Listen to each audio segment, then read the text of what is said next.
Shay, back once again. I'm your host, Jay Odinga. Along with my right-hand man, E.L. Smith. Say what's up. What's up, folks? Serious one today.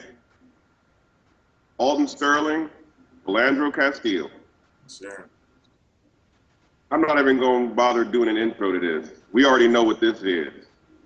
You already know what this is. Two black men murdered in cold blood. Look, we're not about to say anything that y'all haven't heard before or that you haven't been saying yourselves, but I want to say it anyway because I want y'all to know how I feel. And I'm sure Eric wants y'all to know how he feels because this has to be spoken about. I don't see how any black person right now cannot speak about this on one format or another. And really, if you do it at the barbershop, Facebook. Yeah, well, that's the point. That's really what I want to talk about. Yeah. So I'm going to start with that. I'm glad you said that. I'm on Facebook, and I'm seeing all kinds of posts. I'm seeing all kinds of articles being posted up and just people writing their own stuff. And the first thing I notice is that it's all black people. Mm-hmm. And I'm waiting, and I'm waiting, and I'm waiting. Still no white people saying anything. So finally, I decided to put up my own post on my page, and I say, look, for all of you so-called friends of mine on Facebook who are white, and you are maintaining silence, inactivity, or a position of neutrality, I'm losing respect for you precipitously as the seconds tick by. Because this is ridiculous. How can you not say anything about what's going on? How can you literally not have anything to say?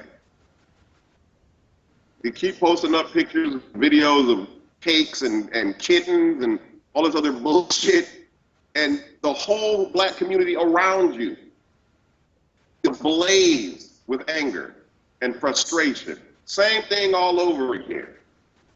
Same thing all over again, and y'all have nothing to say. Look,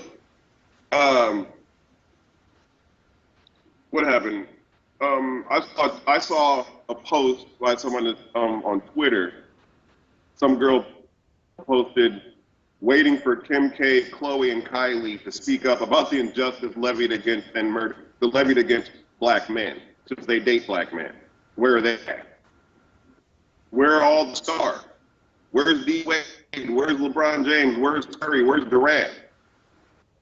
Where's the NFL? Where is League Baseball? Why does it seem that no one cares who is not just in a regular, everyday black person? Where are they?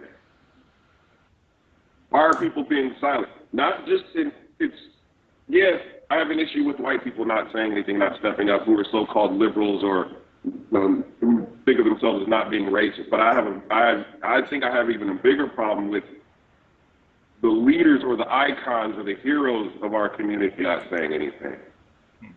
What's WTF? What's going on, E? I don't know. I mean, we can talk about a lot of different things, but I think a lot of it is, well, first of all, there's definitely a desensitized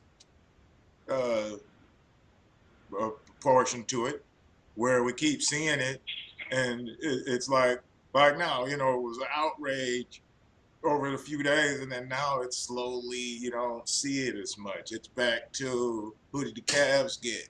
Who's going to Golden State? And Let me stop you right there.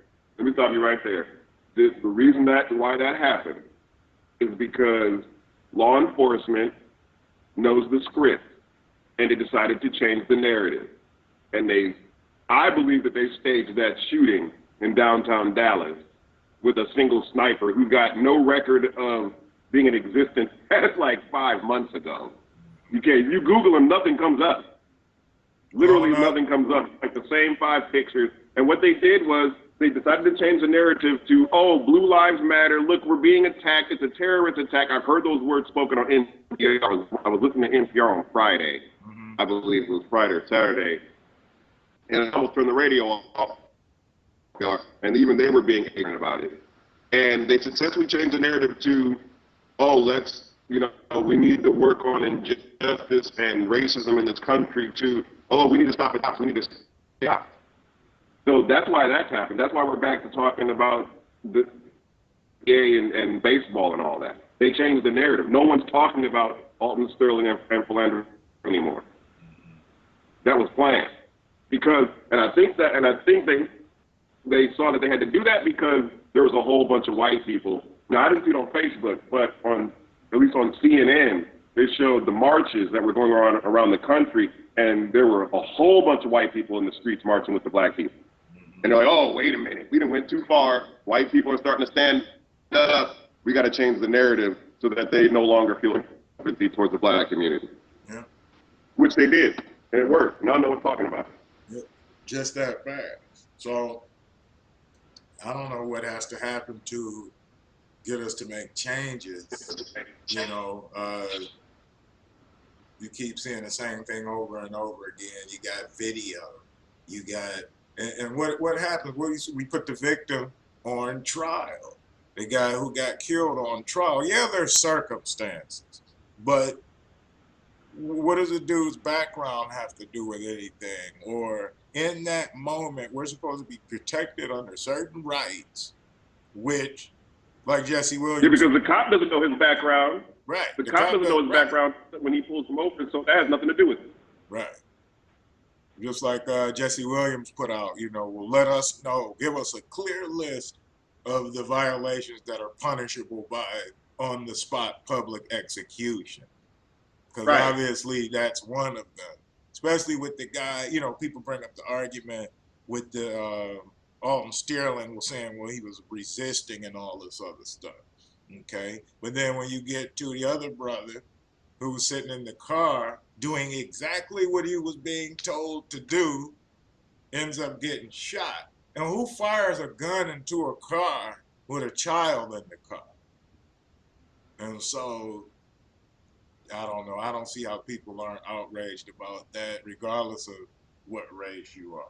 So, well, the things I always hear, a lot of the stuff I heard from non-blacks was the same old story. Well, we need to see all the evidence and get the full story. We need to see the rest of the video, what led up to the shooting. Like, nothing led up to the shooting other than the shooting. Homeboy was still strapped in his seatbelt, slumped over. What do you need to, what could he have, what do you need to see to convince you that he didn't deserve that? Why would you need to see anything? He's strapped in his car with a 4-year-old and his fiance. And you just think she's going to make up, well, we got to see if she's credible, if she's a credible witness. Like, you can't get any more credible than that. She literally, she could have gotten killed. Those bullets were all up in his left side. One of those bullets could have went right through him and struck her, or ricocheted off something and hit that child in the back. That's ridiculous. How is a cop afraid of a man strapped in his seat with a seatbelt on, and you got your gun drawn on him? Yeah, that doesn't make sense. And then, well, I understand he had a CCW permit, and he let the cop know, and he said, well, I have to get my license and registration out of the glove box.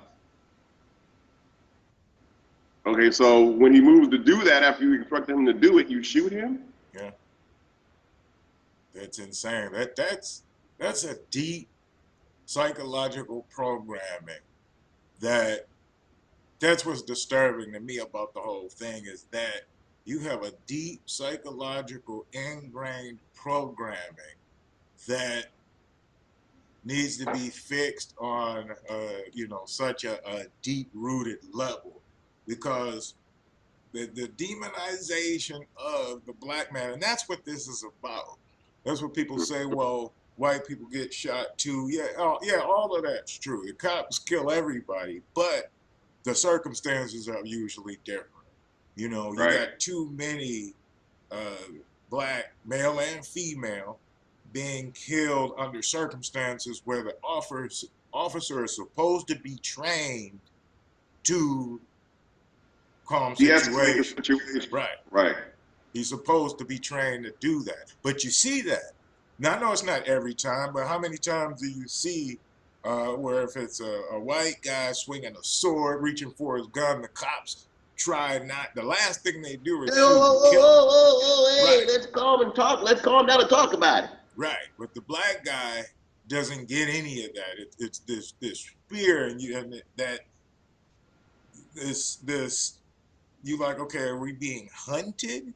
Are you that scared and you're just on edge? And so this is the reaction, this fight or flight from someone who's supposed to be trained to handle trauma like that. Well, That and that reacts like, you know, a scared teenager with a gun and someone broke in the house. And so you just shoot whoever's around. so that fight or flight response has been negated because they don't think about flight. They don't ever flight. They don't ever run back to their vehicle like, oh! They Right. pull out their gun and shoot. So that goes out the window. Right. It's right. It's psychological programming. It's emotional programming. It's cultural programming, social programming, and that's why they only hire individuals with a IQ of a certain level, because this suggests that they can be programmed. Mm-hmm. They don't want highly intelligent people in law enforcement. At least not beat cops or people who roll around in the vehicle. Yeah, They don't want they want people who can be. I mean, they are programmed. It's, I see a black man, I'm gonna pull my gun, and most likely I'm gonna have to shoot him no matter what he does. Why? Because I've been trained to fear and to highly fear individuals who have a certain skin tone. Yeah, and it's perceived black, perceived race. So now you're talking about Right. a very superficial shade tone of color that is everyone's being grouped into. But that's where we get into the imagery when we talked about the OJ thing, where they darkened him on the cover of Time. I mean, all that Yeah. stuff matters. When the villains and the images that are demonized, all of that plays in the conscious and subconscious, and then plays itself out. Because that doesn't make sense. You're trained to de-escalate those types of situations, but yet you got people getting killed reaching for their ID, which you asked them to get. So that seems premeditated. Right. It just it's disturbing. And if we keep allowing all the distractions to get us back off of it, and everyone else keeps turning away, it just gets worse and worse until something is done about it. Now, what that is, I mean, we could throw out ideas, but it has to be a collective thing. We can go out and march, Right. but what's that going to do? As long as you're still buying all the products, you're still paying all your bills, what's changed? Nothing's changed. It's the marches and the protests don't change anything, because the people who are marching and protesting are not the people that have to be convinced that there's an issue. It's the people that sit home and don't do anything and don't vocalize any type of opinion, negative or positive. It's the people that remain in a position of neutrality. This Blue Lives Matter, hashtag Blue Lives Matter crap, I'm like, I won't acknowledge it or respect it, because it's not a real thing. Being a cop is a career choice. You fill out an application, there's a background check, a psychological evaluation, there's a physical evaluation. You have to sign up and train for that. It's a job, it's a career that pays you, and you can retire from it. You can quit at any time. You can't quit being black.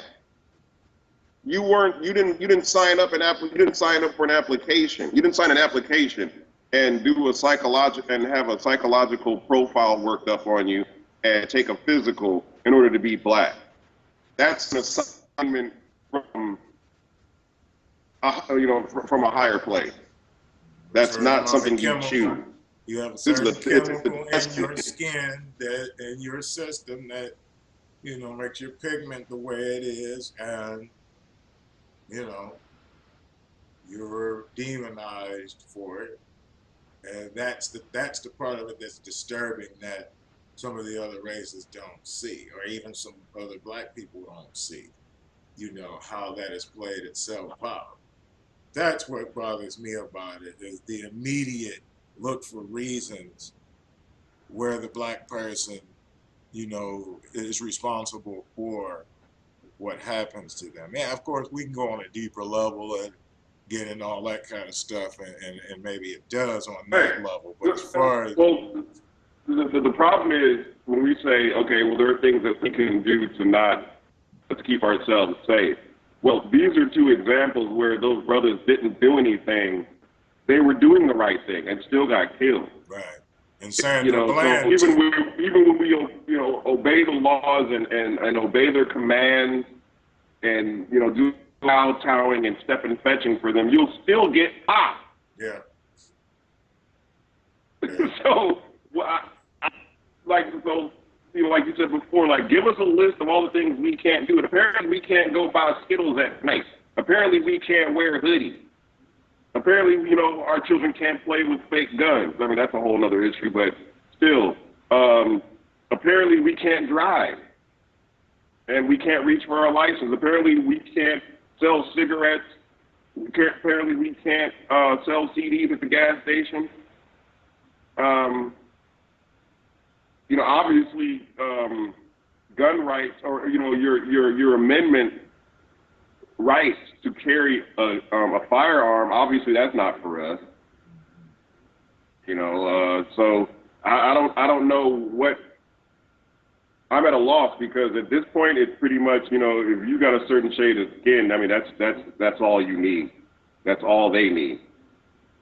This is, and I'm past my anger now. That I was real angry over the weekend, like everybody else. Now I'm sort of at a loss for words. I've got this deep sense of just disheartened remorse that's just going to linger there like a dark cloud over Charlie Brown, because who's next?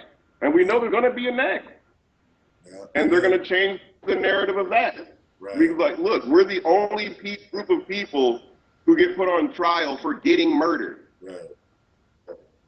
He had this kind of background. Well, he was in jail at one time. He used to smoke weed, or he's got a history of domestic violence. Well, that has nothing to do with him getting killed in that moment by that cop who does not have any of that information. Right. Yeah, and if he does, then we got to look at it really being premeditated. Right. That you're saying that someone's life, because of these mistakes, or these flaws in who they are, that they deserve to die. I mean, that's kind of insane. And then too, we don't see the media. We don't want this to become black and white in the sense of this general race war type thing, because we gotta come together. That's why, to cry out where you're calling out, all of your white friends, like, hey man, y'all need to say something. And a lot of them started to say something. I'll say I had a lot of people. Yeah, after I put that post up, right. I did start getting a few white people posting. Right. They're like, hey. I had a lot of good people I associate with and are friends that have spoken up. And so that's what we need collectively. We cannot let them divide us like that, because this is wrong. This is like the one, I can't remember her name, but the video that goes viral with the kind of an older video where the white lady is talking to an all-white audience and trying to get them to understand, the racism.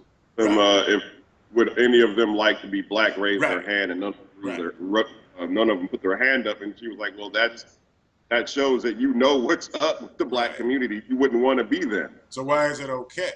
You know, and that's where programming comes in, because for that to be okay, you've got to look at somebody as less than, that they're not human. Like someone put up everyone was outraged about the gorilla, but you're not mad that this dude Right. got shot in the car with the kid, and he was doing everything he asked. See, you got to have a deep programming and automatically feel like, well, yeah, he's probably a criminal that deserved to die.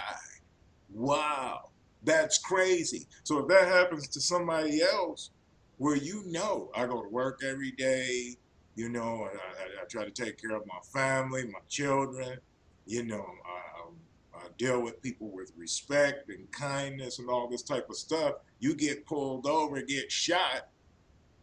The public subconscious is that, well, he's brown skinned, he got a nice little size on him, he's probably a criminal. We caught him smoking weed 15 years ago, you know.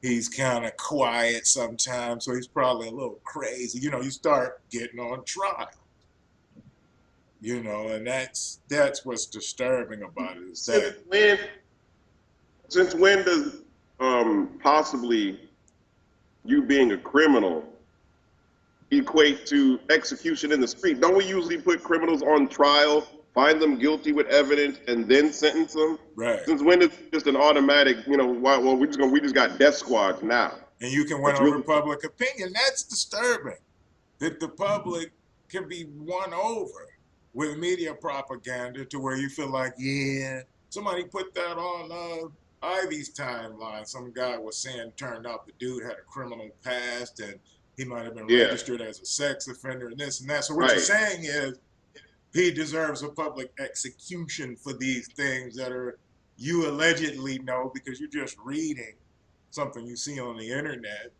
And even if that's the case, that has nothing to do with the situation. He pulled him over for a tail light or running a stoplight or whatever. Like, what does that criminal past have to do with killing him now? Or so you're saying, well, we didn't get you for what you did 10 years ago, but we catch you in the street today, we're going to kill you for what we didn't get you for 10 years ago, even though the penalty for that crime is not death. Right. That doesn't make any sense. Yeah, no, it doesn't. And the fact that the public can be won over like that is really disturbing. You're looking at people like, wow, you really think it's okay that this person was executed publicly in front of people, in front of a small child, and, well, he might have done some stuff something illegal or whatever it was. Let's be clear. It's not the public being won over. It's the white public being swayed into a certain way of thinking and a certain emotional response to this stuff. Because something like this happens, there's an immediate reaction of outrage from the black community. It's that section of the white community, a large section of that white community, that says nothing or that waits to listen to be told what to feel and think about. Right. It's not and even if you go outside the United States, you don't get the same thing. You got white people outside the United States who are telling the white people here, like, y'all are idiots or racist. So it's, it's the media propaganda definitely is. Someone said that they are, they're just as guilty for pulling the trigger because they excuse all the actions of these corrupt cops and tell you, well, here's what we got to do. We don't know all the facts. We need to see the rest of the video, what led up to it. Like, the man's in the car with his seatbelt on with a 4-year-old. I seriously doubt he was good. When's the last time a black man literally pulled out a gun and just started clapping at the cop? When is the last time that actually happened? It's not a real thing. Other than this one that just happened that I question whether it really happened or not. Yeah, because he got blown up, but his ID survived. Yeah, right. All right. You know what? Y'all can shove that one. Yeah. It's everybody has to collectively be outraged because other than that, nothing will change. It'll be the Right. same old thing. Someone will come out and, oh, it's we're gonna look into it and we're gonna do this and that. And meanwhile, it stays the same. So until everybody decides, like, look, we cannot have this because Until the people who are not affected by this care about it as much as we do, we can't hope for any change. yeah, And not in this country, because we make up 20% of the population? I don't know what it is. It's a small percentage. right, So until they care, until the rest, until everyone stands as a unit and really starts not just speaking truth to power, but starts standing in the right. truth to power.